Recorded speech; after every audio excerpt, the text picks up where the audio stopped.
So thank you for the opportunity to speak this morning. I'm delighted to be here.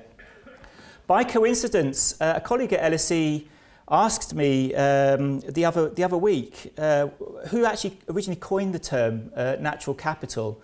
I gave an answer. I don't know if it was the right answer. I don't know if it was an answer that you would all agree with. I've since seen it, the origins of the term attributed to E.F. Schumacher in 1973. You could also see it in the work of resource and environmental economists in the early 70s too, and even before that. But I think in terms of substantive contribution, which also popularised the term more generally as well. We do owe a lot actually to the work of David Pearce, along with colleagues Ed Barbier and Anil Markandia, who in 1989 published the book Blueprint for a Green Economy, and they were working a stone's throw from where we are now, which I think really sort of set the ball rolling in terms of this term natural capital. So by my reckoning, 1989, this makes this term sort of heading into its late 20s, so this brash late 20-something-year-old with committees and initiatives and coalitions and conferences all in its name and apparently ready to take on the world. Well, in terms of what I'm going to talk about in the next few minutes, I was given an exam question, in a sense, to look at, which was what is natural capital? But like many of my students, what I'm also going to do is try to answer the question I would have liked to have had come up on the exam, which is why is natural capital so important? One element of why it's so important is what it does and the way that it should be seen, I think, as a portfolio, part of the portfolio of assets that, for example, a nation possesses or uses. So I would be very much still in that tradition of seeing natural capital as a useful concept because it tells me something about how development paths in nations or in other geographical units, decision-making units, might be sustained.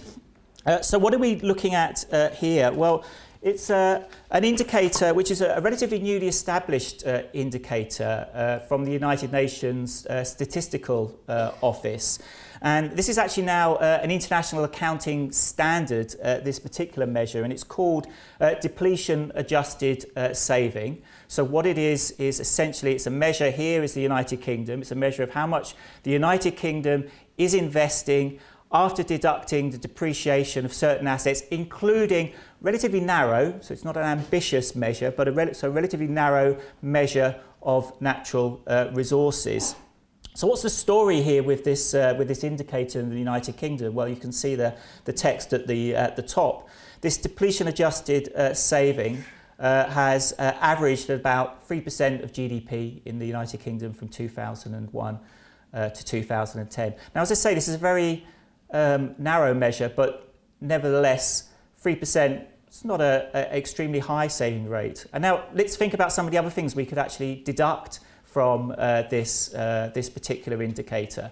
So this takes into account what's happening to UK oil and gas. But what about other losses of natural capital that are occurring? So a recent example by the New Climate Economy report estimated that air pollution damage in the United Kingdom 2010, but in recent years, could be around about 4–5% of GDP. Now you imagine lowering that line below zero. So essentially what we're looking at here is if you're accumulating assets in your economy, then potentially your development, your growth prospects are increasing. If you're not passing on enough assets to the future, if you're below that line, that zero there, the horizontal, then you are, the vertical axis, you are then diminishing the assets you're passing on and diminishing possibly future prospects. So imagine deducting a further 5% from there. And I think the conclusion from all this, and hopefully in some of what I'm also going to say, is that actually we're missing development and growth opportunities from missing out on natural capital investment, because while this is an overall story about what's happening to investment in the UK, natural capital is a major part of that. with regards to what is natural capital, I suppose on the one hand we should know, but this is still an important question to ask. And one reason actually why it is still so important is because there's currently a great deal of institutional pressure, particularly from statistical bodies. So these statistical bodies are tasked with the job of coming up with accounting systems to account better for what's happening to natural capital. So obviously they want to have a precise and formal definition of what natural capital is so they can get on with that work. And we need to make sure, of course, that that definition that those bodies end up with and they end up working with are defensible and sensible, workable from a practical standpoint. But of course we need to recognise that no definition is correct. So one criterion perhaps that we might use is to say that natural capital comprises assets which wouldn't exist without the presence of humans. But of course that seems to be a question of degree, given the way that we manage these assets in order to increase their use to us in reality. And I think another issue is that we shouldn't narrow this definition too much. For example, it's not just ecosystems in my mind. It also includes those assets, but also natural processes and functions, but not just there as well. So really, the key contribution of natural capital is to emphasise the fact that there's some underlying stock beneath that asset. And in my view, then that would put assets such as clean air, the ability of the atmosphere to absorb greenhouse gases in that category. So these are assets which are depletable, either in quantity terms or quality terms, that are still part, I think, of the ambit of natural capital. There's also individual assets such as minerals as well. I think one last thing to bear in mind is actually the point that was made previously, that we tend to focus a lot on technical definitions and then the technical implications of those definitions. But we need to think as well about the resonance, about how wider publics can understand these terms. You know, we should be familiar with these debates from the sustainability indicator discussions of the 1990s, and they're just as relevant here and just as important. It's just some follow-on from the Natural Capital Committee's definition of natural capital, just to show the way that flows then into a discussion of the importance of these assets. So the idea being that these assets provide us with a flow of goods and services which people benefit and place a value on. We can also think about, and we should think about these assets in terms of their location, where the assets are located, and also where the benefits are located too. So we might have globally shared assets which provide us with benefits broadly distributed across the global population. All these assets might be nationally owned, so located in a particular country or shared by a particular set of countries, but providing benefits across national borders. Or these assets could be located in a nation or providing benefits to multiple benefits to people within that country. Or they could be specific, individual, local assets too. We also need to bear in mind that we might talk about valuing these assets, but this is going to be a challenge. So even some of the services that we know about now that people value, these could be difficult to actually place a monetary value on. Also, we're talking about assets. We're talking about future people, how they might value these assets. Again, not straightforward to say what it is that future people might value, how it is that they might value services or goods provided in the future. We may also need to be pragmatic. So most ecosystem accounting approaches, although they recognise that the heart of the natural capital are some of these natural processes and functions, tend to start with a broader based land accounting or habitat accounting for broad habitat types as their starting point. Okay, so Clearly, the term natural capital is extremely useful as a communication device, notwithstanding the comments that have been made about resonance. But of course, the key thing is that it's more than just a metaphor. It's part of the portfolio of assets that an economy possesses or uses, and actually can be growth enhancing to the economy in that way. And let's just have a look at some of the mechanisms where that might occur. So this could occur through ecological production, so where natural capital is an input to ecological processes that result in inputs to economic production. So regulating services of ecosystems would be one example of that feed through into economic production and then into human well-being. Or it could be a more direct, using raw materials into economic production. Now, the interesting thing about some of these linkages is that these linkages to ecological production that feed into economic production or that feed more directly into production, these are things actually that should show up in GDP. So the current way that we measure economic progress, albeit imperfectly. But the key thing here is that our accounting systems fail to identify what the contribution of natural capital is. So they fail to identify the original source of that input and where that productivity is coming from. So if you're a policymaker looking at those accounts to make decisions, you're going to make mistakes because you're not actually seeing the full picture about what's generating the output that your accounts are finally measuring. Now, there's all sorts of other mechanisms which come into to play here, and if my animations were in the right order, they would illustrate that. So the arrow on the bottom, ecological production may feed more directly into well-being, or natural capital may provide us with more direct sources of well-being even so. And those more direct pathways to human well-being, actually these won't show up in national accounts. So these won't show up in conventional measures of economic growth, but are no less important for all that, and actually maybe tangibly, if we can value these things, actually may be even more important than those conventional growth terms. So the key thing here is, well, natural capital is part of this process about what generates economic growth. So these are assets in the economy, combined with technology and innovation, all the knowledge which is being stored, for example, in the British Library, and also social institutions which provide us with better ways of organising our production, generating our well-being in the future.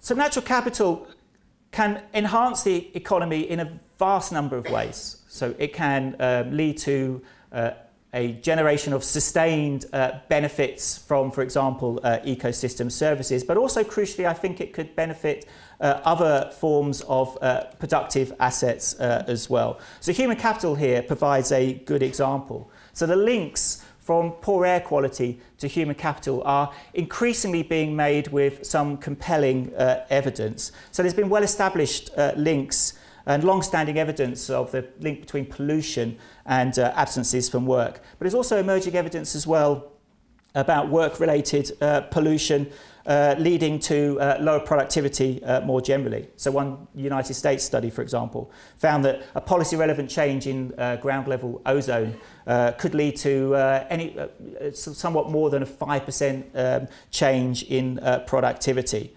So that's an impact on health capital, but there's also an impact on educational capital as well. So it seems that some of these links to air pollution actually go back to influencing schooling outcomes. And so these pathways, sometimes uncertain as to where they derive from, but the statistical association, the causality certainly seems to be there. So the message from this emerging literature does seem to be that this link from natural capital, what's happening to natural capital, to human capital, is not only present, but it's also pervasive and possibly with long-lasting impacts, therefore, on economic growth. And of course, we have the link as well to green space. So we regularly see estimates of the total costs to the economy of sedentary lifestyles and the costs of mental health issues. And we might speculate as to how much of this might change as a result, for example, of the provision of green space. But this is something that many of you will know about these links far more than I, and what the answer to that question might be.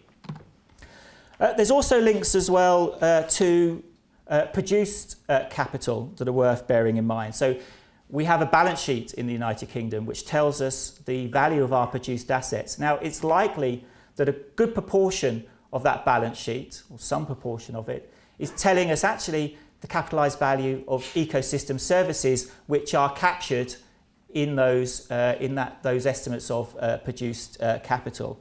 And the National Ecosystem Assessment provides actually a really nice example of that.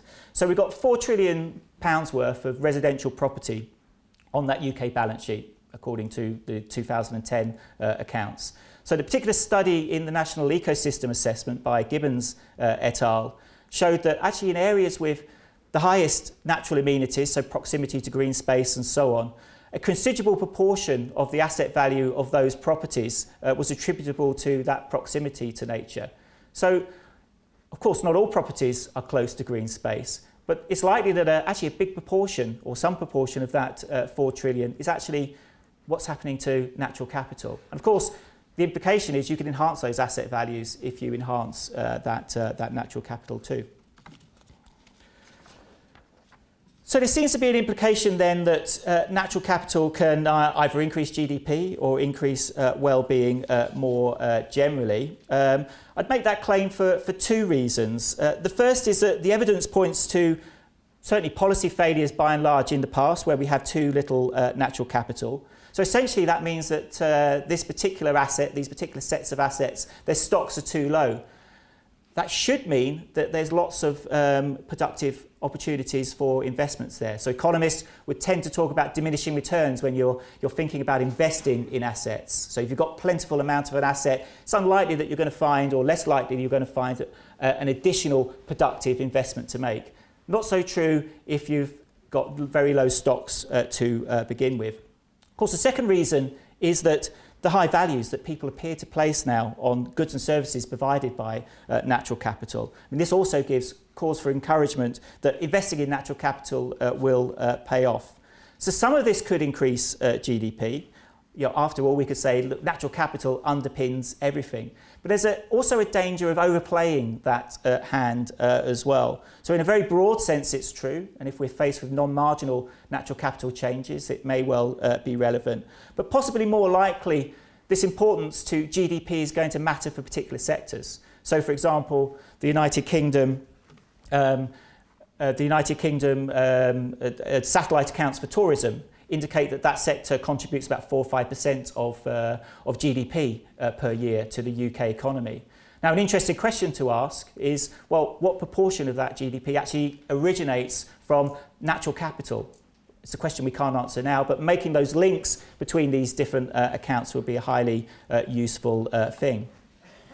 But also we should bear in mind that even if that GDP debate argument is circumscribed to some extent, the impact of growth for broader well-being is almost certainly going to be significant and should be a major part of how we try to state the impact of natural capital and boosting natural capital on economic growth.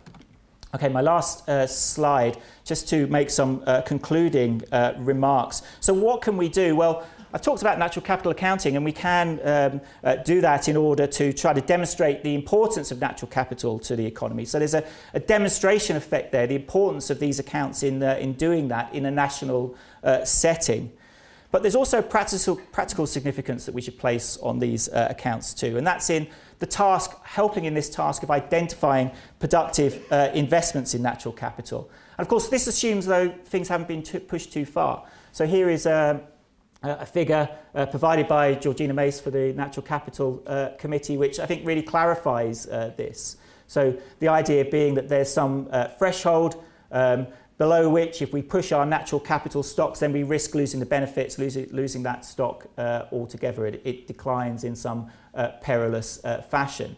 So clearly we want to manage our natural capital so that we move away steer clear of those thresholds, and perhaps observe some sort of safe limit, or perhaps some reference point which is higher than that. After all, minimum stocks of something such as natural capital, this is not necessarily a target to be aspired to. This is what it is. It's a minimum. It may well be that our reference point is something far higher in order to increase the growth opportunities that we might obtain from natural capital.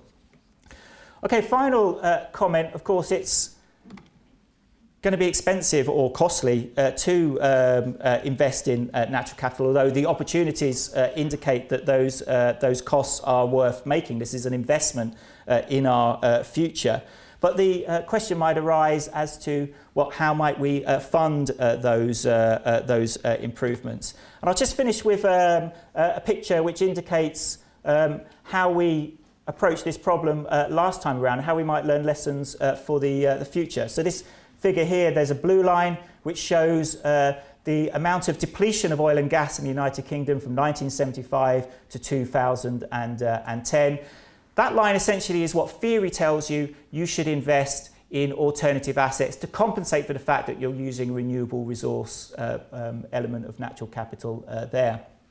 The red line is how much was collected in resource revenues from taxation of oil and gas production over that same period. And you can see that it actually, until relatively recently anyhow, maps on to that blue line relatively well. Now, of course, if we had a Norwegian-style oil fund, we would have by now a pot of money potentially that could be used for spending on whichever priority was deemed to require investment spending. And certainly that still seems to be sort of a relevant question to return to now when we consider, well, how would other natural capital investment be financed? Thank you. I'll leave it there. Thank you for listening.